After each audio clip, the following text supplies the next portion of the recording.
하나님 말씀은 마태복음 13장 10절로 23절 말씀입니다.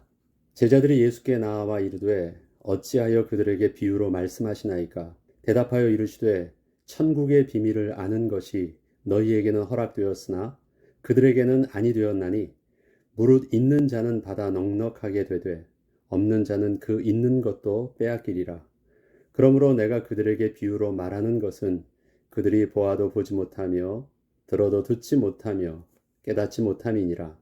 이사야의 예언이 그들에게 이루어졌으니 일러스되 너희가 듣기는 들어도 깨닫지 못할 것이요 보기는 보아도 알지 못하리라. 이 백성들의 마음이 완악하여져서 그 귀는 듣기에 둔하고 눈은 감았으니 이는 눈으로 보고 귀로 듣고 마음으로 깨달아 돌이켜 내게 고침을 받을까 두려워함이라 하였느니라. 그러나 너희 눈은 봄으로 너희 귀는 들음으로 복이 있도다. 내가 진실로 너희에게 이르노니 많은 선지자와 의인이 너희가 보는 것들을 보고자 하여도 보지 못하였고 너희가 듣는 것들을 듣고자 하여도 듣지 못하였느니라. 그런즉 씨 뿌리는 비유를 들으라. 아무나 천국 말씀을 듣고 깨닫지 못할 때는 악한 자가 와서 그 마음에 뿌려진 것을 빼앗나니 이는 곧 길가에 뿌려진 자요 돌밭에 뿌려졌다는 것은 말씀을 듣고 즉시 기쁨으로 받되 그 속에 뿌리가 없어 잠시 견디다가 말씀으로 말미암아 환난이나 박해가 일어날 때에는 곧 넘어지는 자요. 가시떨기에 뿌려졌다는 것은 말씀을 들으나 세상의 염려와 재물의 유혹에 말씀이 막혀 결실하지 못하는 자요. 좋은 땅에 뿌려졌다는 것은 말씀을 듣고 깨닫는 자니 결실하여 어떤 것은 100배, 어떤 것은 60배, 어떤 것은 30배가 되느니라 하시더라. 아멘. 오늘의 본문은 예수님께서 왜 무리들에게 비유로 천국의 비밀을 말씀하셨는지 그 이유에 대한 제자들의 물음에 답변하신 것과 또한 그 비유를 상세히 설명해 주시는 내용을 담고 있습니다. 제자들이 이렇게 묻습니다. 어찌하여 그들에게 비유로 말씀하시나이까? 10절에 이렇게 물었을 때 예수님께서는 천국의 비밀을 아는 것이 너희에게는 허락되었으나 그들에게는 아니 되었나니라 답하여 주셨습니다. 예수님께서는 수없이 몰려드는 무리를 향하여 비유를 통하여 천국의 비밀을 말씀하셨습니다. 이 비유의 말씀은 그 말씀이 허락된 자에게는 자신에게 들려주시는 하나님의 음성으로 자연스럽게 들을 수 있었지만 그 마음에 하나님 두기를 싫어하는 자에게는 아무런 의미 없는 소리로 들릴 뿐이었습니다. 하나님 나라의 비밀은 들으면 깨닫게 되는 지식이나 정보가 아닙니다. 전하는 자가 아무리 잘 전한다고 해도 듣는 자가 아무리 집중해서 잘 듣는다고 해도 알 수 없는 하나님의 주권이요 신비입니다. 그런데 중요한 것은 예수님의 비유의 말씀은 깨닫지 못하게 하시려는 의도가 아니셨습니다. 오늘 예수님께서 하신 답변을 잘 보시면 오히려 깨닫지 못하기 때문에 좀 더 구체적으로 잘 알 수 있도록 사용하신 방법이 바로 비유를 통해서 말씀해 주시는 것이었습니다. 13절에는 이렇게 말씀하십니다. 내가 그들에게 비유로 말하는 것은 그들이 보아도 보지 못하며 들어도 듣지 못하며 깨닫지 못함이라. 보아도 보지 못하게 하고 들어도 듣지 못하게 하려고 하는 것이 아니라 보아도 보지 못하기 때문에 들어도 듣지 못하기 때문에 제대로 깨닫게 하기 위해서 비유로 사용하셨다는 것입니다. 많은 분들이 오늘 성경 본문을 읽을 때 이 부분들을 집중해서 듣지 않기 때문에 예수님께서 비유로 말씀하시는 그 의도를 잘못 이해하는 경우가 많이 있습니다. 이렇게 예수님께서 저들에게 좀 더 구체적으로 잘 깨닫게 하기 위해서 비유로 말씀해 주셨다 해도 그럼에도 불구하고 저들이 보지 못하고 듣지 못하는 근본적인 이유에 대해서 저들의 완악한 마음 때문이라고 말씀하신 것입니다.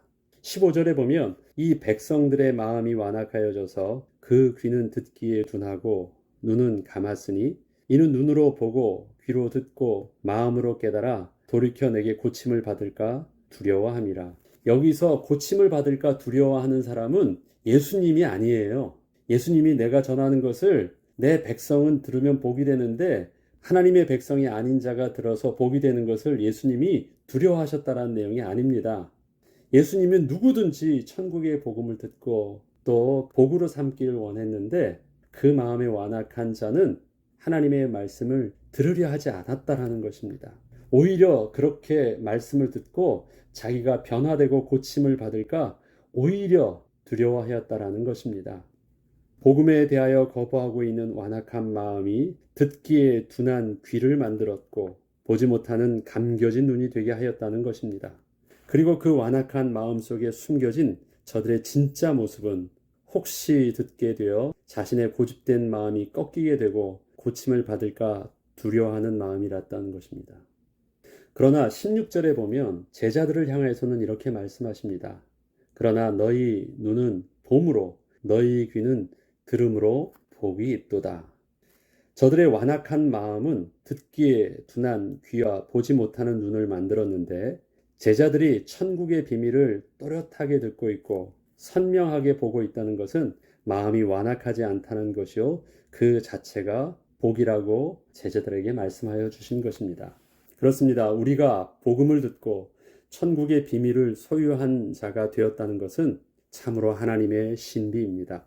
복음의 내용이 어렵고 쉬운 문제가 아니라 어떻게 해서 그 단순한 복음의 메시지가 내 귀에는 들려지고 우리의 마음에는 깊이 박히게 되었는지 사실 우리는 정확하게 설명할 수 없습니다. 단지 하나님의 은혜의 섭리였음을 고백할 뿐입니다. 이렇듯 천국의 비밀을 아는 것은 하나님께서 허락하여 주신 은혜의 선물입니다. 하나님의 말씀을 들을 수 있는 우리의 마음은 분명 하나님의 은혜로 얻게 된 축복입니다. 다음 17절에는 예수님께서 이렇게 말씀하십니다. 내가 진실로 너희에게 이르노니 많은 선지자와 의인이 너희가 보는 것들을 보고자 하여도 보지 못하였고 너희가 듣는 것들을 듣고자 하여도 듣지 못하였느니라. 예수님께서는 제자들과 많은 선지자와 의인을 서로 비교해서 말씀하십니다. 선지자와 의인은 하나님의 말씀을 거부하려는 악인도 이방인도 아닙니다. 저들은 하나님의 말씀을 연구하고 그 말씀대로 살고자 노력하고 하나님의 말씀만 증거하려는 자들입니다. 그런데 그러한 저들이 왜 보고자 해도 보지 못했고 듣고자 해도 듣지 못했을까요? 예수님은 왜 그렇게 선지자와 의인들의 모습을 오늘 말씀하셨을까요? 그것이 씨 뿌리는 자의 비유를 통해서 저들 자신들의 실제적인 모습을 깨닫게 하시려는 것이었습니다. 수많은 무리들이 예수님께 나와왔을 때 예수님께 나온 자들 중에서는 정말 하나님의 말씀대로 살고자 했던 의인과 선지자들이 있었습니다. 당시 유대 사회에서는 그렇게 인정받았던 사람들이 바로 바리새인들과 서기관들이었고 여러 존경을 받는 말씀에 합한 대로 율법대로 살려고 했던 자들입니다. 그들을 예수님께서는 의인들이요 선지자들이라고 표현하고 계십니다. 18절로 23절에는 앞선 내용을 이젠 배경으로 해서 씨 뿌리는 비유에 대해서 본격적으로 말씀해 주시는 것입니다. 우리가 이 내용들을 잘 알고 있습니다. 그러나 앞에 내용과 연결되지 않으면 이 부분들 속에서도 우리가 예수님이 이 비유를 어느 대상에게 했느냐, 예수님이 이 비유를 왜 했느냐라는 정확한 의도를 알지 못하고 그냥 이 비유만 가지고 나의 입맛에 맞춰 해석을 하게 되면 오해할 수밖에 없기 때문에 앞선 내용에 연결해서 씨 뿌리는 비유를 볼 수 있어야 됩니다. 19절을 먼저 보면 그런즉 씨 뿌리는 비유를 들으라. 아무나 천국 말씀을 듣고 깨닫지 못할 때는 악한 자가 와서 그 마음에 뿌려진 것을 빼앗나니 이는 길가에 뿌려진 자요. 먼저 씨 뿌리는 비유는 그런즉이라는 접속사로 시작되는데 그것은 앞으로 설명할 씨의 운명을 결정짓게 하는 네 가지 경우가 바로 많은 선지자들과 의인들이 왜 천국의 비밀을 듣고자 해도 듣지 못했고 보고자 해도 보지 못했던 이유인지를 설명해 주는 내용임을 알려주고 있습니다. 씨 뿌리는 비유의 내용을 분석해 보면 먼저 뿌려진 씨가 땅 속에 박힌 것과 전혀 땅에 박히지 않아 그 씨가 그대로 밖으로 노출된 상태로 있는 경우에 대해서 크게 두 갈래로 구분을 하고 있습니다. 씨가 그대로 밖에 드러나 있는 상태는 길가에 뿌려진 경우인데, 그 씨는 길가에서 그렇게 자기의 가치를 다하지 못하고 소멸되어 버립니다. 그리고 땅에 박힌 씨는 제대로 뿌리를 내려 열매를 온전히 맺게 된 경우와 여러 이유 때문에 열매를 맺을 수 없어 길가에 뿌려진 씨와 같이 아무런 소득도 얻을 수 없게 된 두 가지의 경우로 다시 나누어 설명하고 있습니다. 그리고 열매를 맺지 못하게 된 경우는 또다시 뿌리를 내리지 못해서 겉은 화려해 보여도 결국 넘어져 버린 경우와 뿌리는 내렸으나 제대로 가지를 뻗지 못해서 그것도 결국 결실을 하지 못했던 또 두 가지 경우로 좀 더 구체적으로 설명하고 있습니다. 그리고 마지막으로 제대로 열매를 맺게 된 씨는 앞서 문제가 될 만한 모든 것이 없었던 씨였기에 열매를 30배, 60배, 100배로 맺을 수 있었음을 설명하고 있습니다. 예수님께 나온 무리들 속에 있던 수많은 선지자와 의인들은 악인들이 아니었습니다. 그러나 내면에 숨겨진 마음에는 자신의 왕됨을 포기치 않으려는 그 죄성이 감추어져 있어서 하나님 말씀대로 순종하는 것을 두려워하는 그 완악한 마음과 하나님의 말씀을 거부하는 죄의 본질을 그대로 가지고 있던 자들입니다. 저들은 자신의 이러한 모습을 사실 스스로도 잘 알지 못하고 있었기에 자기 나름대로는 하나님의 말씀을 잘 듣고 있고 잘 연구하고 잘 가르치고 있다고들 생각합니다. 그러나 삶의 현실에 부딪히면 하나님의 말씀을 부담스러워하거나 하나님의 말씀보다 자신의 생각과 세상의 요구 조건을 더 우선시함으로 결국 자신들이 받았던 그 기쁨의 말씀이 아무런 삶의 변화와 영향력을 끼치지 못하게 된 것입니다. 우리는 모두 나는 하나님의 말씀을 잘 듣고 잘 이해하며 나름대로 신앙생활을 잘하고 있다고 생각들을 합니다.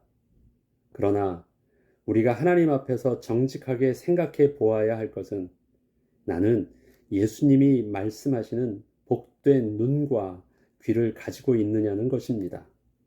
앞서 너희는 봄으로 복이 있고 들음으로 복이 있다고 했는데 저 완악한 마음에 반대된 하나님의 말씀을 들을 수 있는 그 마음이 복된 눈과 복된 귀인데 저와 여러분에게도 그런 눈과 귀가 있는지를 한번 확인해 보아야 하는 것입니다. 우리의 사회적인 모습은 의인이요 선지자처럼 보여도 우리가 진단해 보아야 할 것은 그러한 나에게 하나님의 말씀에 따른 삶의 변화와 복음의 열매가 얼마나 삶 속에서 맺어지고 있느냐는 것입니다. 우리는 남을 그렇게 너 왜 그렇게 못하냐고 판단할 필요가 없고 다른 사람들을 그렇게 볼 필요 없습니다. 그냥 내가 나를 하나님 앞에서 말씀 앞에서 비춰 보면 됩니다. 예수님께서 많은 의인과 선지자들을 향하여 비유를 통하여 깨닫게 하려 하셨던 그 내용이 바로 말씀은 기쁨으로 받고 소중하게 여긴다고 해도 그 말씀 때문에 갈등하고 세상의 염려와 유혹에 막혀 자신들이 기쁨으로 받았던 그 말씀들이 개인의 변화와 삶의 영향력으로 아무런 열매를 맺지 못하고 있다면 그 말씀은 길가에 떨어져 악한 자에게 빼앗긴 씨와 다름이 없다는 것을 말씀하신 것입니다. 나는 불신자 아니고 나는 저들과 다르다고 하고 나는 말씀도 알고 말씀도 이해했다라고 말을 해요. 그렇지만 그 말씀의 영향력이 나타나지 않는다면 말씀을 받지 않은 자와 아무런 차이가 없다라는 것입니다. 우리는 하나님의 말씀을 그저 듣는 것으로 자기 만족을 삼는 자들이 아닙니다. 보게 될 것을 보게 됨으로 들어야 할 것을 들음으로 인해서 더 풍성하게 하나님 나라의 비밀을 이 땅에서 삶의 축복으로 더욱 풍성하게 누려야 할 하나님의 복을 품은 자들입니다. 날마다 이 풍성한 삶의 열매가 맺어질 수 있도록 우리 마음과 생각을 주님께서 주관하여 주시길 오늘도 우리와 성령으로 함께 하시는 주의 도우심을 간구하고 은혜를 따라서 또 하나님의 복을 오늘도 누리는 또 성령의 인도받는 저와 여러분 되길 주의 이름으로 축원합니다. 기도하겠습니다. 하나님 아버지 참 감사를 드립니다. 오늘도 우리에게 귀한 말씀을 묵상하게 하시고 그 말씀대로 우리의 삶이 복이 되기를 소원하게 하셔서 주님 앞에 말씀 앞에 서게 하여 주심을 감사드립니다. 하나님, 매일매일 우리가 이렇게 열심으로 말씀 앞에 서지만 혹시 이 말씀이 듣는 것으로 또 깨닫는 것으로만 만족하는 그런 완악한 마음을 소유한 어리석은 자가 되지 아니하도록 보는 것이 우리에게, 듣는 것이 우리에게 복된 삶의 축복으로 드러날 수 있도록 은혜를 베풀어 주시고 30배, 60배, 100배 열매를 맺는 옥토밭과 같은 우리의 마음으로 주님께서 기경하여 주시고 재창조하여 주시옵소서. 오늘도 말씀을 통하여 또 영광 받으실 주의 이름을 찬양하며 말씀을 통하여 응답으로 우리의 삶에 복 주실 주님을 기대하며 예수님의 이름으로 기도합니다. 아멘.